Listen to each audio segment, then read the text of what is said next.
자, 지금은 ML 생애주기 두 번째 비디오인데요. 데이터 준비라고 하는 생애주기 중에 한 부분을 이야기 나눠보도록 하겠습니다. 요 아래에 있는 그림은 지난 시간에 그 전체 ML 생애주기라고 해서 이야기를 나눴었고, 그 중에 오늘은 요 데이터 준비에 해당하는 데이터 가져오기와 데이터 탐색이 각각 무엇인지, 그리고 좀 감이 오지 않는 친구들을 위해서 각각의 과정에 대한 예시로 한번 설명해 보도록 할게요.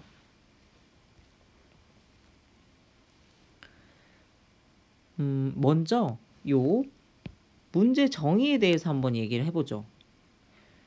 문제 정의란 무엇일까요? 먼저 우리는요, 어떤 문제를 푼다라고 하는 개념은 이런 거죠. 문제가 있어야 문제를 풀 수 있는 겁니다. 즉, 머신러닝을 도입을 해서 해결할 문제를 먼저 정의하는 게 필요해요. 회사에 가서 이제 우리가 이번부터 인공지능을 우리 회사에 도입해 보기로 했습니다. 라고 선언을 대표님이 했다면 그 밑에 있는 직원들이 이런 고민을 해야 되는 거예요.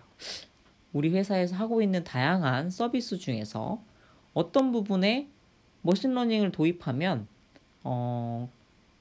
코스트를 줄일 수 있다든지 아니면 좀 더 성능을 높여서 고객 만족도를 높일 수 있다든지, 그러니까 이와 같은 사고를 좀 할 수 있어야 되는데요. 아무튼 먼저 우리는 이 머신러닝을 도입해서 해결할 문제를 정의할 필요가 있습니다. 그러면 결국에는 문제를 정의하고 나서는 문제에 따른 가설 설정이 필요하겠죠. 왜 이 가설 설정이 중요하냐면 가설 설정에 따라서 우리가 가설 검증이라는 것을 할 거고, 가설 검증을 하기 위해 모아야 되는 데이터셋이 바뀌기 때문이죠. 이런 예를 들어볼게요. 배추값 예측 문제라고 하는 게 있다고 합시다. 우리가 배추값을 예측하고 싶어요. 왜냐? 내년에 배추값이 얼마일지 예측을 해서 교수님은 배추 농사를 안 짓고 싶거든요. 그러니까 배추 농사를 올해 얼마나 지을 것인지를 판단하기 위해서 내년 배추값을 예측하고 싶습니다. 이게 문제예요. 자, 그럼 가설을 설정해 봅시다. 그럼 배추값을 결정짓는 요인들이 몇 가지가 있을 텐데 무엇이 있을까요? 평균 온도 예시입니다. 최대 온도, 최소 온도, 이런 건 상식적인데, 강우량, 비가 온 정도가 과연 배추값에 영향을 미칠까? 라는 궁금증이 생겼고, 그걸 위해서 우리는 매일매일의 기록을 찾습니다. 오늘의 평균 온도, 최대 온도, 최소 온도, 강우량, 이런 데이터를 다 모아놓고 이 3번 정보를 가지고 배추값을 예측하는 것과 이 모든 데이터를 가지고 배추값을 예측하는 것의 성능 차이를 확인해서 강우량은 배추값에 영향을 미치네 라는 가설 검증을 마칠 수도 있습니다. 최종적으로는 이와 같이 이런 부분의 가설 검증, 즉 풀고 싶은 문제의 여러 가설을 해결함으로써 어떤 임팩트 있는 비즈니스를 도출해낼 수도 있죠. 아무튼 우리는요, 이와 같이 머신러닝 프로젝트를 도입하기 위해서 문제 정의가 우선시 되어야 합니다. 근데요, 무조건 문제를 위한 문제를 만들면 안 됩니다. 그것은 기본적으로 어떻게 생각하냐면 반드시 우리 개발자들은 비즈니스 임팩트를 고려해서 문제를 정의할 줄 알아야 돼요. 즉, 무슨 말이냐? 비즈니스 임팩트로 연결될 수 있는 문제 정의는요, 돈 버는 ML 프로젝트로 확장되어서 가치를 부여받을 수 있어야 됩니다. 즉, 회사는 인공지능이라고 하는 머신러닝이라고 하는 기술 키워드를 도입해서 회사에 어떤 도움이 되게 하기 위한 것일 텐데요. 그 가장 큰 도움이라는 게 바로 돈 버는 서비스, 좀 더 우리의 삶을 변화시킬 수 있는 프로젝트, 이런 거를 원할 겁니다. 따라서 이와 같은 문제를 정의할 때 다양한 문제와 다양한 가설을 세울 수 있겠지만, 되도록이면 회사에서는 내가 정의한 가설이 비즈니스적으로 어떤 임팩트가 있을 것인가를 한번 고려해 보는 것도 매우 좋은 개발자의 습관이라고 생각이 듭니다. 자, ML 생애 주기에서 문제 정의 파트는 알아보았고요. 데이터 준비 파트에서 데이터 가져오기 그리고 데이터 탐색에 대해서 알아보도록 할게요. 이 데이터 가져오기 파트는 데이터를 어떻게 확보할 것인지, 데이터를 어떻게 수집할 것인지, 데이터를 어떻게 연계할 것인지에 대한 내용과 밀접한 관련이 있고, 결국에는 데이터 가져오기라고 하는 하나의 블락을 맡은 사람은 이와 같은 역할을 수행할 줄 아는 개발자여야 한다라는 뜻이기도 합니다. 자, 데이터 확보라고 하는 차원은 결국에는 데이터를 우리가 어떻게 다룰 것인가와 관련이 있는데요. 잘 생각을 해보시면 파일 서버라고 하는 곳에 우리의 데이터를 저장하거나 할 수도 있고요.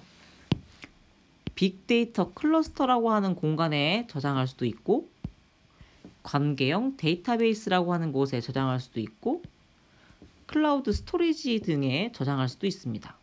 즉, 데이터는 확보해서 이런 곳에 일반적으로 저장을 합니다. 데이터 수집이라고 하는 단계에서는요, 실시간으로 들어오는 데이터를 DB 서버에 보관할 수 있어야 됩니다. 이때 데이터는 주로 가공되지 않는 로우 데이터를 저장하는 게 일반적입니다. 자, 데이터 연계라고 하는 것은 모델 학습을 위해 매우 중요한 단계인데요. 데이터 형태에 따른 준비 과정에 해당이 됩니다. 즉, 만약에 우리가 이렇게 데이터 테이블이 모델 학습을 위해 사용이 된다면 이 데이터 테이블은 SQL 쿼리를 이용해서 저장을 하거나 엑셀의 VLOOKUP이라고 불리워지는 명령어를 통해서 관리될 수 있는데요. 또한 만약에 이렇게 영상이라고 하는 데이터를 통해서 모델 학습이 이루어진다면 또 이 영상의 종류별로 폴더를 나누어 저장한다고 하는 방식이 바로 데이터를 연계하는 방식에 해당이 됩니다. 그러니까 데이터 가져오기 파트를 맡은 사람은 이와 같은 데이터베이스를 잘 알아서 우리의 데이터를 의미 있게 저장을 해야 되고, 또 실시간으로 들어오는 데이터를 잘 다룰 줄 알아야 되며, 모델 학습을 위해서 사전에 이 데이터를 잘 정리해서 가공해 둬야 되는데, 그 방향은 각각의 데이터 타입에 따라서 결정 지어지게 되고, 테이블 데이터 같은 경우에는 SQL 쿼리나 엑셀 타입으로, 이미지 같은 경우에는 종류에 따라 폴더를 나누기도 하고, 이와 같이 데이터 형태에 따라서 좀 다르게 잘 어떻게 관리할 것인가에 대한 그 고민까지도 해야 되는 파트다라고 생각이 듭니다. 이 데이터 ML 생애 주기에서요, 즉 모델 학습을 하려면 데이터를 가지고 잘 놀아야 되는데, 요 데이터라고 하는 것이 많은 사람들과 공유되다 보고 재사용이 필요합니다. 근데 이제 이러려면 무엇이 문제가 되냐? 버전 관리가 필요해요. 여러분도 이제 조금씩 머신러닝에 익숙해지게 될수록 어떤 사태가 생기냐면, 예를 들어서요, 당뇨병 환자 데이터를 받았어요. 근데 여러분이 오늘은 가공을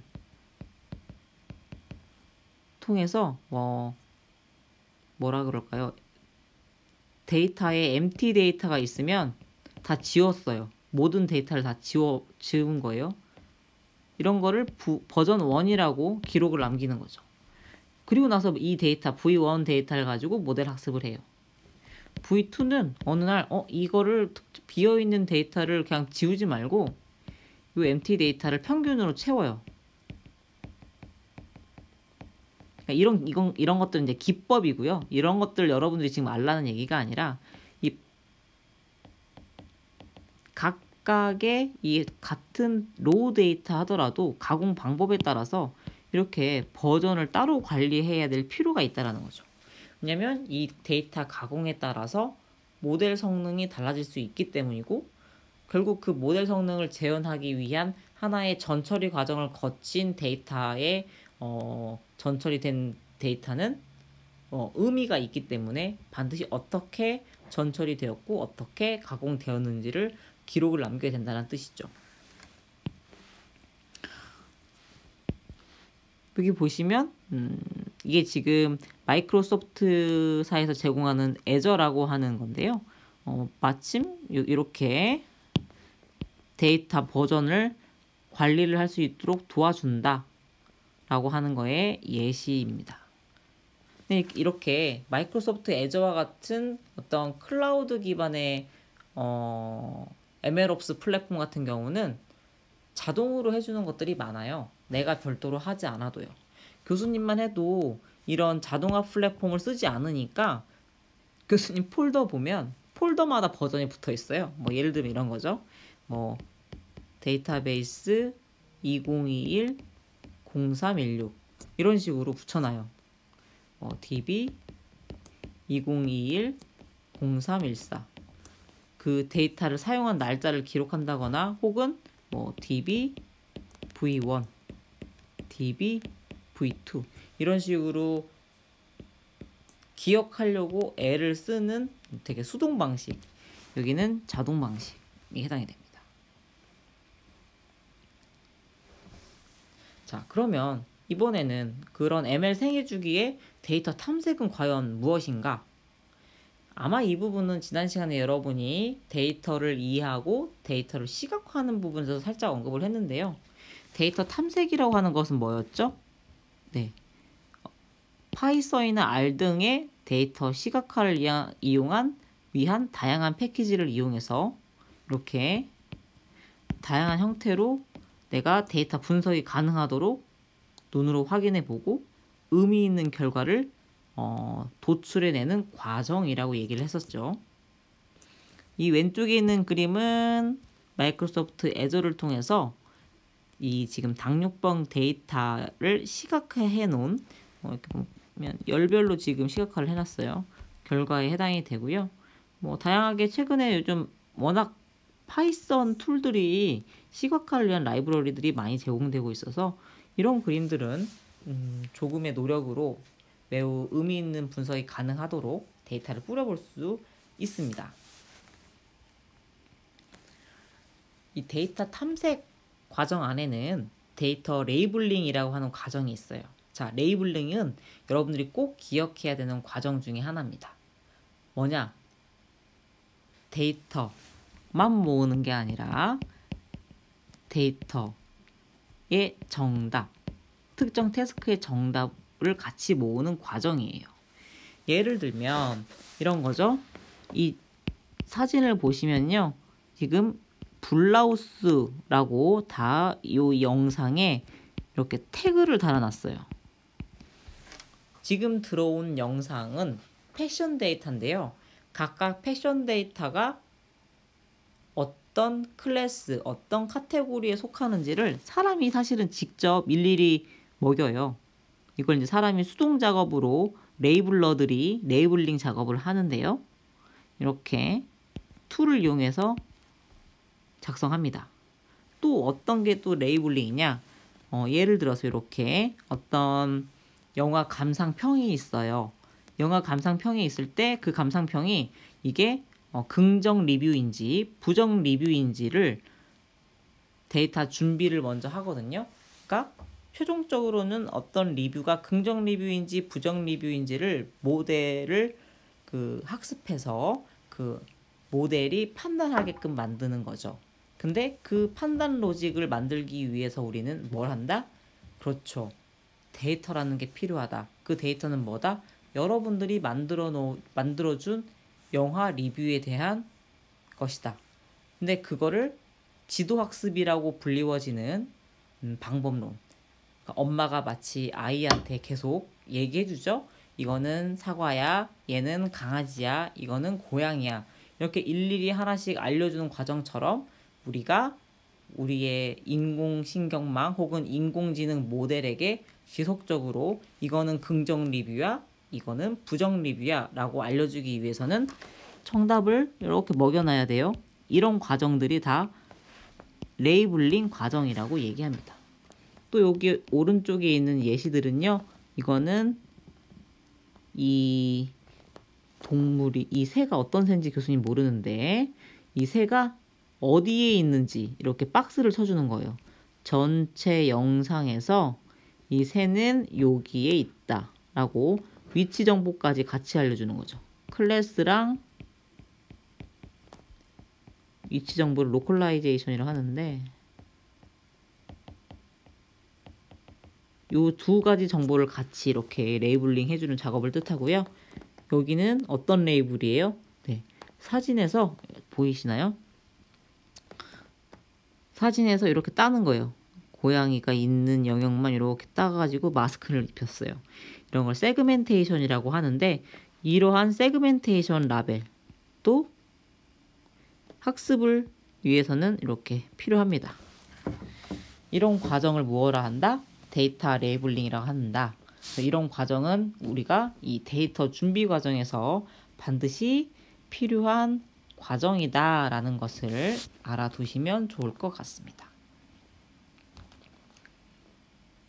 자, 이 데이터 탐색 과정에서 또 우리는 피처의 중요도 탐색이 매우 필요해요. 무슨 말이냐? 데이터로 제공되는 속성 중에서 문제 해결에 영향을 크게 미치는 것을 찾는 과정인데요. 한번 예를 들어볼게요. 우리가 이런 분류기를 만들어야 돼요. 성인 인구 조사를 통해서 이 사람의 소득이 높을지 낮을지를 판단하는 로직을 만듭니다. 그러니까 개인정보를 막 얻어요. 어떤 성인 인구 조사를 해요. 우리 성인 인구 조사할 때 설문조사를 할 거 아니에요? 이 사람의 설문을 통해서 이 딱 결과를 보고 뭐 남성 23세 그리고 고졸 일주일에 뭐 52시간 근무 그리고 뭐 여성 30살 대졸 뭐 48시간 이런 식으로 정보를 계속 받아서 이 사람들의 연봉 정보도 같이 받아요. 우리가 근데 그걸 알고 싶은 거예요. 이 사람의 연봉에 영향을 미치는 요 피처, 요 속성은 어떤 게 가장 중요한 속성인가? 이런 것들을 이제 판단하는 게 바로 피처 중요도 탐색이라고 불리워지는 과정인데요. 보시면 이 분석 결과 한번 보실래요? 보면 education이라고 하는 교육 정도가 0.335154라고 하는 비중을 차지할 정도로 높네요. 즉 많이 배울수록 연봉이 높은가 봐요. 그리고 다음은 나이라고 하는 것이 0.234037을 차지할 정도로 높네요. 즉 나이가 많다라는 것은 경력이 그만큼 쌓일 거고 경력이 그만큼 쌓인다는 것은 그게 바로 연봉을 높이게 되는 지름길이라는 거겠죠. 그 다음 세 번째 팩터는 일주일에 얼마를 일하는가 이런 식으로 각각의 요 성인 인구 조사 소득이진 분류 데이터 세트를 가지고서 분석을 할 때 이와 같은 중요도 탐색이 반드시 필요하다. 그리고 이 중요도 탐색 같은 경우는 사람이 직접 분석하기도 하는데요. 때로는 알고리즘이 해주기도 해요. 대표적으로 지금 여기 여러분들이 보셨던 이 분석 결과는 마이크로소프트 애저에서 ML 디자이너라고 하는 것이 분석된 결과예요. 요즘은 참 툴들이 많이 좋아서 이렇게 자동화되어 있는 기능을 제공하기도 합니다. 그래서 여러분들은 이렇게 자동화된 어떤 툴을 사용할 수 없는 환경이라면 직접 프로그래밍을 통해서 여러분들이 이 피처의 중요도 탐색을 하실 줄 알아야 되고요. 만약에 좋은 툴을 쓸 수 있는 상황이시라면 툴을 써서 분석을 하셔도 무방합니다. 아무튼 이런 과정이 데이터 탐색이라고 하는 과정에 포함되어 있죠.